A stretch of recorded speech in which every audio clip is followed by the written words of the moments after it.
ಜೈ ಶ್ರೀರಾಮ್. ನನ್ನ YouTube family ನಿಮ್ಮೆಲ್ಲರಿಗೂ ಹುಬ್ಬಳ್ಳಿ ಅಡುಗೆ ಮನೆಗೆ ಸ್ವಾಗತ ಸುಸ್ವಾಗತ. ಎಲ್ಲರೂ ದೀಪಾವಳಿ ಹಬ್ಬ ಜೋರಾಗಿ ಮಾಡಿರಬೇಕು. ಈಗ ನಾಳೆ ತುಳಸಿ ಲಗ್ನ ಬಂತು, ಅದ್ರ ತಯಾರಿನೂ ಜೋರಾಗಿರ್ಬೇಕಲ್ಲ. ನನ್ನ ಕಡೆ ಇದೊಂದು ವಿಡಿಯೋ ಇತ್ತು, ಟೋಸ್ಟ್ ಮಾಡಿದ್ದೆ ಒಂದ್ಸಲ, ಅದನ್ನು ಇವತ್ತು ಅಪ್ಲೋಡ್ ಮಾಡೋಣ ಅಂತ ಮಾಡ್ಲಿಕ್ಕತ್ತೇನೆ ಅಷ್ಟೇ.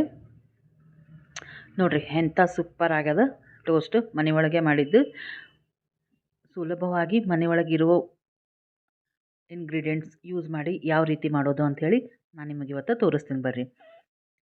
ಆಮೇಲೆ ಭಾಳಷ್ಟು ಜನ ಕಮೆಂಟ್ ಮಾಡ್ತಿದ್ದೀರಾ, thank you so much. Please ನನ್ನ ಚಾನಲನ್ನು ಸಬ್ಸ್ಕ್ರೈಬ್ ಮಾಡಿರಿ, ಲೈಕ್ ಮಾಡಿರಿ, ಶೇರ್ ಮಾಡಿರಿ, ಆಮೇಲೆ ಕಮೆಂಟ್ ಮಾಡಿರಿ. ಆಮೇಲೆ ಈಗೇನು ಬ್ರೆಡ್ ಅದಲ್ಲ, ಈ ರೀತಿ ಬ್ರೆಡ್ ಮಾಡ್ಲಿಕ್ಕೆ ನನಗೂ ಬರ್ತದೆ ಮನೆಯೊಳಗೆ. ನಿಮ್ಗೆ ಇಂಟ್ರೆಸ್ಟ್ ಐತಂದ್ರೆ ಕೇಳಿರಿ, ನಾನು ನಿಮ್ಗೆ ತೋರಿಸ್ಕೊಡ್ತೇನೆ. ಈಗ ಫಸ್ಟು ಉಳ್ಳಾಗಡ್ಡಿ ಹೆಚ್ಚಿಟ್ಕೊಳ್ಳೋಣಂತ. ಆಮೇಲೆ ಆಲೂಗಡ್ಡೆನೇ ಬೇಯಿಸಿ ಇಟ್ಕೊಂಡ್ಬಿಟ್ಟಿನಿ. ಇಲ್ಲೊಂದು ಬುಟ್ಟಿ ಕಾಯ್ಲಿಕ್ಕೆ ಇಟ್ಟು ಅದರೊಳಗೆ 2 ಚಮಚ ಎಣ್ಣೆ ಹಾಕಿದೆ, ಅದ್ರಾಗ ಒಂದು ಸ್ವಲ್ಪ ಸಾಸಿವೆ ಹಾಕಿದೆ. ಚಟಪಟ ಅಂದಮೇಲೆ ಅದಕ್ಕೆ ಹಸಿಮೆಣ್ಸಿಕಾಯಿ ಹಾಕಿದೆ. ಆಮೇಲೆ ಕೆಂಪು ಮೆಣ್ಸಿಕಾಯಿ ಬಂದಿದ್ದು ಅದನ್ನು ಹಾಕಿದ್ದೆ. ಕಲರ್ಫುಲ್ ಆಗಿರ್ತದೆ, ಚಲೋ ಅನ್ನಿಸ್ತದೆ, ನೋಡ್ಲಿಕ್ಕೂ ಚಂದ ಅನ್ನಿಸ್ತದೆ ಅಂತೇಳಿ ಕೆಂಪು ಮೆಣ್ಸಿನ್ಕಾಯಿ ಕೂಡ ಒಂದು 3 ಹಾಕಿದ್ದೀನಿ. ಹಸಿಮೆಣ್ಸಿಕಾಯಿ ಕೂಡ ಒಂದು 3 ಹಾಕೀನಿ. ಹಾಕಿ ಇದನ್ನು ಕರಿಯೋ ತನಕ ಇಡೋಣಂತ. ಈಗ ಒಂದು ಸ್ವಲ್ಪ ಅರಿಶಿನ ಹಾಕ್ಲಿಕತ್ತೀನಿ, ಕಲರ್ ಸಂಬಂಧ ಒಂದು ಅರ್ಧ ಚಮಚದಷ್ಟು ಅರಿಶಿನ ಹಾಕ್ಲಿಕತ್ತೀನಿ.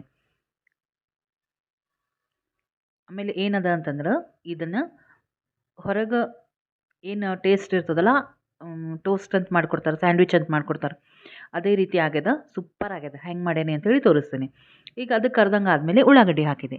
ಉಳ್ಳಾಗಡ್ಡಿ ಹಾಕಿ ಒಂದು ಸ್ವಲ್ಪ ಅದನ್ನು ತಾಳ್ಸ್ಕೊಳ್ಳೋಣಂತ. ಈಗ ನೀವು ಉಳ್ಳಾಗಡ್ಡಿ ತಿನ್ನಂಗಿಲ್ಲ ಅಂತಂದ್ರೆ ಕ್ಯಾಬೇಜ್ ಹಾಕ್ಬೋದು, ಅದು ಸೂಪರ್ ಟೇಸ್ಟೇ ಆಗ್ತದೆ. ಉಳ್ಳಾಗಡ್ಡಿ ರಿಪ್ಲೇಸ್ ಮಾಡಿ ನೀವು ಕ್ಯಾಬೇಜ್ ಕೂಡ ಹಾಕೋಬೋದು, ಹೀಗೆ ಸಣ್ಣಗೆ ಹೆಚ್ಚಿ. ಆಮೇಲೆ ಇದು ಚಿಲ್ಲಿ ಫ್ಲೇಕ್ಸ್, ಇದನ್ನು ಕೂಡ ನಮ್ಮ ಮನೆಯೊಳಗೆ ಮಾಡೇನಿ, ಅದನ್ನು 1 ಚಮಚದಷ್ಟು ಹಾಕ್ಲಿಕತ್ತೀನಿ. ಇದು ಪುದೀನ ಪೇಸ್ಟ್ ಅದ ನನ್ನ ಹತ್ರ, ಅದನ್ನು ಹಾಕ್ಲಿಕತ್ತೀನಿ. ಈಗ ಏನಾದರೂ ಒಂದು ಸ್ಪೆಷಲ್ ಅಂದಾಗ 1-2 ಸ್ಪೆಷಲ್ ಇಂಗ್ರೀಡಿಯೆಂಟ್ಸ್ ಹಾಕಿದಾಗ ಟೇಸ್ಟ್ ಚೆನ್ನಾಗಿ ಬರ್ತದೆ. ಹಾಗಾಗಿ ಪುದೀನ ಪೇಸ್ಟ್ ಮಾಡಿ ಇಟ್ಕೊಂಡಿದ್ದೆ ನಾನು, ಅದನ್ನು ಹಾಕಿದ್ದೆ. ಒಂದು ಅರ್ಧ ಚಮಚದಷ್ಟು ಪಾವ್ ಭಾಜಿ ಮಸಾಲ ಹಾಕಿ ಚೆನ್ನಾಗಿ ಕೈ ಆಡಿಸ್ಕೊಂಡ್ಬಿಡೋಣಂತ. ರುಚಿಗೆ ತಕ್ಕಷ್ಟು ಉಪ್ಪು ಹಾಕಿದೆ, ಅರ್ಧ ಚಮಚದಷ್ಟು ಸಕ್ಕರೆ ಹಾಕಿದ್ದೇನೆ. ಆಮೇಲೆ ಇದಕ್ಕೆ ಹುಳಿ ಅಂತಂದ್ರೆ ನಿಂಬೆಹಣ್ಣು ಹಿಂಡೀನಿ. ಇಲ್ಲಾಂದ್ರೆ ನೀವೇನು ಮಾಡ್ಬೋದು, ಮಾವಿನಕಾಯಿ ಪುಡಿ ಇರ್ತದಲ್ಲ ಅದನ್ನಾರ ಹಾಕ್ರಿ, ಇಲ್ಲ ಈ ರೀತಿ ನಿಂಬೆಹಣ್ಣು ಹಾಕಿ ಆದರೂ ಮಾಡ್ಬೋದು. ಇದನ್ನು ಹಾಕಿ ಚೆನ್ನಾಗಿ ಒಂದ್ಸಲ ಕೈ ಆಡಿಸ್ಕೊಂಡ್ಬಿಡೋಣಂತ. ಇದ್ರೊಳಗೆ ಆಮೇಲೆ ಒಂದು ಸ್ವಲ್ಪ ಇಂಗು ಹಾಕೇನಿ ನೋಡ್ರಿ. ಇಂಗು ಇಲ್ಲ ಅಂದ್ರೆ ನಮ್ದು ಅಡುಗೆನೇ ಆಗಂಗಿಲ್ಲ ರೀ. ನೀವು ನಾರ್ತ್ ಮಾಡಿರಿ, ಸೌತ್ ಮಾಡಿರಿ, ಯಾವುದೇ ಡಿಶ್ ಮಾಡಿರಿ, ಇಂಗು ಬೇಕು. ಅದೆಲ್ಲ ಆರ್ಲಿಕ್ಕತ್ತದ ಅಷ್ಟರೊಳಗೆ. ಇಲ್ಲಿ ನಾನು ಸೌತೆಕಾಯಿ, ಟೊಮೆಟೊ ಮತ್ತು ಡೊಣ್ ಮೆಣ್ಸಿನ್ಕಾಯಿ ತೊಗೊಂಡೇನಿ. 2 ತೊಗೊಂಡೇನಿ. 2 ಸೌತೆಕಾಯಿ, 2 ಟೊಮೆಟೊ, 2 ಡೊಣ್ ಮೆಣ್ಸಿನ್ಕಾಯಿನ ಈ ರೀತಿ ಹೆಚ್ಚಿಟ್ಕೊಂಡೇನಿ. ಅದು ಆರ್ಲಿಕ್ಕತ್ತದ. ಅದು ಆರೋ ಮುಂದೆ ಆಲೂಗಡ್ಡೆಯನ್ನು ನಾನು ಬೇಯಿಸಿಟ್ಕೊಂಡೇನಲ್ಲ, ಅದನ್ನು ಸಿಪ್ಪಿ ತೆಗೆದು ಈ ರೀತಿ ಸ್ಮ್ಯಾಶ್ ಮಾಡಿ ಹಾಕೊಂಡ್ಬಿಡೋಣಂತ. ಇದಕ್ಕೆ ಆಲೂಗಡ್ಡೆ ಒಳಗೆ ನಾ ಏನು ಉಪ್ಪು ಹಾಕಿಲ್ಲ. ಈಗಿದೇನು ಉಳ್ಳಾಗಡ್ಡಿ ಮಸಾಲೆ ಏನು ಮಾಡೇನಲ್ಲ ಅದರೊಳಗೆ ಉಪ್ಪು ಹಾಕೀನಿ. ಹಾಗಾಗಿ ಈಗ ಇದನ್ನು ಚೆನ್ನಾಗಿ ಕೈ ಆಡಿಸ್ಕೊಂಬಿಡೋಣಂತ. ಮತ್ತೇನು ಬಿಸಿ ಮಾಡ್ಲಿಕ್ಕೆ ಹೋಗೋದು ಬೇಡ.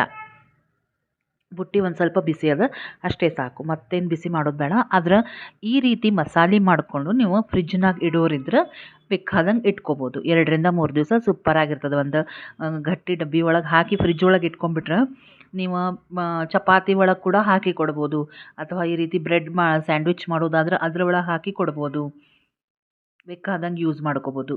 ಈಗ ಡಬ್ಬಿ ಕಟ್ತಿರ್ತೀರಲ್ಲ, ಆ ಹೊತ್ತಿಗೆ ಈ ರೀತಿ ಪಲ್ಯ ಮಾಡಿತ್ತಂದ್ರೆ ರೋಲ್ ಮಾಡಿ ಕೊಡ್ಬೋದು ನೀವು. ಈಗ ನೋಡಿರಿ ಪಲ್ಯ ಅಂತೂ ರೆಡಿ ಆಯ್ತು. ಈಗ ಬ್ರೆಡ್ ತೊಗೊಂಡು ಅದಕ್ಕೊಂದು ಸ್ವಲ್ಪ ಬೆಣ್ಣೆ ಹಚ್ಚೋಣಂತ ಫಸ್ಟ್. ಆಮೇಲೆ ಇದೇನು ಬ್ರೆಡ್ ಅದಲ್ಲ, ನನಗೆ ಮನೆಯೊಳಗೆ ಮಾಡಲಿಕ್ಕೆ ಬರ್ತದೆ. ನಿಮಗೇನಾದರೂ ಹೆಂಗೆ ಮಾಡೋದು ಬ್ರೆಡ್ ಅನ್ನೋದು ಬೇಕಾಗಿತ್ತಂದ್ರೆ ಕಮೆಂಟ್ ಒಳಗೆ ಬರೀರಿ, ನಾನು ನಿಮ್ಗೆ ತೋರಿಸ್ಕೊಡ್ತೀನಿ. ಬೆಣ್ಣೆ ಹಚ್ಚಿದ್ದೆ ಒಂದು ಸ್ವಲ್ಪ. ಅದ್ರ ಮೇಲೆ ಈಗೇನು ಆಲೂಗಡ್ಡೆ ಪಲ್ಯ ಮಾಡೇನಲ್ಲ, ಬಟಾಟೆ ಪಲ್ಯ, ಅದನ್ನು ಹಾಕ್ಲಿಕ್ಕತ್ತೇನೆ. ಆಮೇಲೆ ಇದಕ್ಕೆ ಹಸಿರು ಚಟ್ನಿ ಹಾಕ್ತಾರೆ, ಕೊತ್ತಂಬರಿ ಚಟ್ನಿ. ಆದರೆ ನನ್ನ ಹತ್ರ ಕೊತ್ತಂಬರಿ ಇರಲಿಲ್ಲ, ಆದರೆ ಟೊಮೆಟೊ ಕಾಯಿ ಚಟ್ನಿ ಮಾಡಿದ್ದೆ ನಾನು, ಅದನ್ನು ಹಾಕ್ತೀನಿ. ನನ್ನ ಹತ್ರ ಮಯೋನೀಸ್ ಇತ್ತು, ಮಯೋನೀಸ್ ಕೂಡ ಮನೆಯೊಳಗೆ ಮಾಡ್ಬೋದು, ಭಾಳ ಚಲೋ ಆಗ್ತದೆ. ಹೆಂಗೆ ಅನ್ನೋದು ಬೇಕಂದ್ರೆ ಹೇಳ್ರಿ, ನಾನು ತೋರಿಸ್ಕೊಡ್ತೇನೆ. ಆಮೇಲೆ ಈಗ ಇದೇನು ಸಲಾಡ್ಸ್ ಹೆಚ್ಚಿಟ್ಕೊಂಡೇನಲ್ಲ, ಸೌತೆಕಾಯಿ, ಟೊಮೆಟೊ, ಅವನ್ನ ಹಾಕೋಣಂತ. ಡೊಣ್ ಮೆಣ್ಸಿನ್ಕಾಯಿ ಅದನ್ನು ಕೂಡ ಹಾಕೋಣಂತ. ಇನ್ನೊಂದು ಕಡೆ ಈ ರೀತಿ ಟೊಮೆಟೊ ಕಾಯಿ ಚಟ್ನಿ ಏನು ಮಾಡಿಟ್ಟಿನಲ್ಲ ಅದನ್ನು ಹಚ್ಲಿಕ್ಕತ್ತೀನಿ.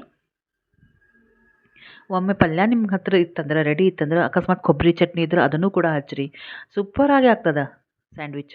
ಈಗ ನೋಡಿರಿ ನನ್ನ ಹತ್ರ ಈ ರೀತಿ ಪ್ಯಾನ್ ಅದ, ಅದರೊಳಗೆ ನಾನು ಮಾಡ್ಲಿಕ್ಕತ್ತೇನೆ ಸ್ಯಾಂಡ್ವಿಚನ್ನು. ಈ ರೀತಿ ವೆರೈಟಿ ನಾನು ಪ್ಯಾನ್ಗಳನ್ನು ಇಟ್ಕೊಂಡೇನಿ. ನೋಡಲಿಕ್ಕೂ ಚಂದ ಅನ್ನಿಸ್ತದೆ, ಮಾಡಲಿಕ್ಕೂ ಇಂಟ್ರೆಸ್ಟ್ ಬರ್ತದೆ. ಅದೇ ಅಡುಗೆ ಮಾಡ್ತಿರ್ತೀವಿ ನಾವು, ನಮ್ಮ ಹತ್ರ ವೆರೈಟಿ ಪಾತ್ರೆಗಳಿತ್ತು ಅಂದ್ರೆ ಆಮೇಲೆ ಯಾವಾಗಲೂ ಹೆಂಗಿರ್ಬೇಕಂದ್ರೆ ನಮಗೆ ಇಂಟ್ರೆಸ್ಟ್ ಬರೋಂಗೆ ಇರ್ಬೇಕು ಐಟಮ್ಸ್ ಅಂದಾಗ ನಮ್ಗೆ ಮಾಡ್ಲಿಕ್ಕೆ ಚಲೋ ಅನ್ನಿಸ್ತದೆ. ಅದಕ್ಕೆ ನಾನು ವೆರೈಟಿ ತಂದಿಟ್ಕೊಂಡಿರ್ತೀನಿ. ಈಗ ನೋಡಿರಿ ಆ ಪ್ಯಾನ್ ಒಳಗೆ ಹಾಕಿ ಮಾಡಿದ್ದು ಎಂಥ ಚೆಂದಾಗಿದೆ ಡಿಸೈನು ಅಂತ ಅನ್ನಿಸ್ತದೆ. ಇಲ್ಲ ನೀವು ನಾರ್ಮಲ್ ಹಂಚಿರ್ತದಲ್ಲ ದಾಸಿ ಹಂಚು ಅದರೊಳಗೂ ಕೂಡ ನೀವು ಮಾಡ್ಕೋಬೋದು. ಈಗ ಮತ್ತು ಹಾಗೆ ಇನ್ನೊಂದು ಕೂಡ ರೆಡಿ ಮಾಡ್ಕೊಳಿಗತ್ತೀನಿ. ಮಯೋನೀಸ್ ಕೂಡ ಭಾಳ ಸುಲಭವಾಗಿ ಮಾಡ್ಬೋದು ರೀ ಮನೆ ಒಳಗೆ. ನಿಮಗೆ ಬೇಕಂದ್ರೆ ಕಮೆಂಟ್ ಮಾಡಿರಿ, ನಾನು ನಿಮಗೆ ಮಾಡೋದು ತೋರಿಸ್ಕೊಡ್ತೀನಿ. ಆದರೆ ಇದು ನಾವು ಕೊಂಡಿದ್ದು ತೊಗೊಂಡು ಬಂದದ, ಮನೆಯೊಳಗೂ ಕೂಡ ಮಾಡ್ಬೋದು. ಈಗ ಅದ್ರ ಮೇಲೆ ಮೊದಲು ಬಟಾಟೆ ಮಸಾಲೆ ಹಾಕಿ ಅದ್ರ ಮೇಲೆ ಎಲ್ಲ ಸಲಾಡ್ ಇಟ್ಟು ಇನ್ನೊಂದು ಬ್ರೆಡ್ಡಿಗೆ ಸ್ವಲ್ಪ ಚಟ್ನಿ ಹಚ್ಚಿ ಮುಚ್ಚಿಡ್ಲಿಗತ್ತೀನಿ. ಈಗ ನೋಡಿರಿ ಎಂಥ ಮಸ್ತ್ ಆಗಿತ್ತಿದು ಸ್ಯಾಂಡ್ವಿಚ್. ಇದೇ ರೀತಿ ನೀವು ಚಪಾತಿಗೂ ಕೂಡ ಮಾಡ್ಕೋಬೋದು. ಈಗ ನನಗೆ ಬೆಣ್ಣೆ ಹಚ್ಚಿ ಹಾಕ್ಲಿಕ್ಕೆ ಅಲ್ಲಿ ಸರಿ ಆಗಲಿಲ್ಲ, ಗಟ್ಟಿ ಇತ್ತು. ಮನೆ ಒಳಗೆ ತೆಗೆದಿದ್ದೆ ಬೆಣ್ಣೆ ಇತ್ತಿದ್ದು, ಹಂಗಾಗಿ ಫ್ರಿಜ್ನಾಗ ಇಟ್ಟಿರ್ತೀವಲ್ಲ ಗಟ್ಟಿಯಾಗಿತ್ತು. ಅದಕ್ಕೆ ನಾನು ಏನು ಮಾಡಿದೆ, ತವಾದ ಮೇಲೆ ಬೆಣ್ಣೆ ಹಾಕಿ ಈ ರೀತಿ ಮಾಡಿದೆ. ಬೇಗ ಆಗ್ತದೆ. ನೀವು 2 ಇಟ್ಟು ಕೂಡ ಮಾಡ್ಬೋದು. ನಾನು ನಿಮಗೆ ಒಂದು ಮಾಡಿ ತೋರಿಸ್ಲಿಕತ್ತೀನಿ ಡಿಸೈನ್ ಸಂಬಂಧ. ಇಲ್ಲ ನೀವು 2 ಇಟ್ಟು ಕೂಡ ಈ ರೀತಿ ಮಾಡ್ಬೋದು. ಈಗ ನೋಡಿರಿ ಇದನ್ನು ಕಟ್ ಮಾಡಿ ತೋರಿಸ್ತೀನಿ ಎಂಥ ಮಸ್ತ್ ಆಗ್ಯದ ಅಂತ ಹೇಳಿ.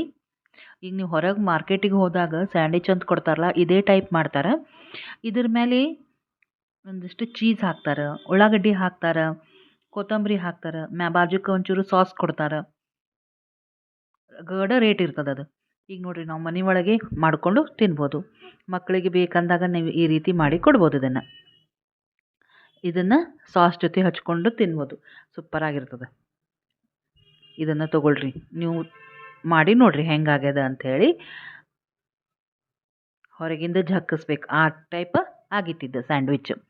ಇದೇ ರೀತಿ ನನ್ನ ಹತ್ರ ಸ್ಯಾಂಡ್ವಿಚ್ ಮೇಕರ್ ಅದ, ಅದ್ರೊಳಗೆ ಮಾಡ್ಲಿಕತ್ತೀನಿ. ಸ್ಯಾಂಡ್ವಿಚ್ ಮೇಕರ್ ಇತ್ತು ನಮ್ಮ ಮನೆ ಒಳಗೆ, ಅದ್ರೊಳಗೆ ನಾನು ಯಾವ ರೀತಿ ಮಾಡೋದು ಅಂಥೇಳಿ ತೋರಿಸ್ಲಿಕತ್ತೀನಿ.